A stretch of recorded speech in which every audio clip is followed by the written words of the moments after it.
புதிய தலைமை செயலகத்தை மருத்துவமனையாக மாற்றும் அரசு முடிவுக்கு தடையில்லை என்று உயர்நீதிமன்றம் உத்தரவிட்டதைத் தொடர்ந்து உடனடியாக புறநோயாளிகள் பிரிவு துவக்கப்பட்டுள்ளது.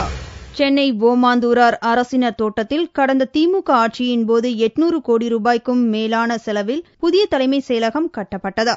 2 முறை சட்டசபை கூட்டமும் நடந்தது.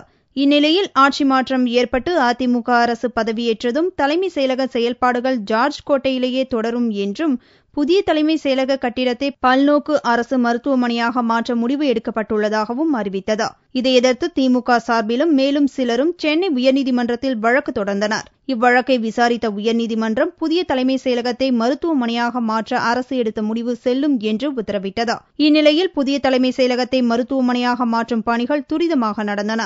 பல்வேறு அரசு மருத்துவமனைகள் என்று கட்டிடத்தை சுற்றி பலகைகள் அமைக்கப்பட்டன. மேலும் முதல் கட்டமாக புதன்கிழமையன்று புதிய தலைமை செயலக கட்டிடத்தில் புறநோயாளிகள் சிகிச்சை பிரிவும் மருந்தகமும் துவக்கப்பட்டது. தொடர்ந்து நரம்பியல் தொடர்பான சிகிச்சை பிரிவு உள்பட படிப்படியாக மருத்துவமனைக்குரிய அனைத்து வசதிகளும் செய்யப்படும் என்று சுகாதாரத்துறை தெரிவித்துள்ளது.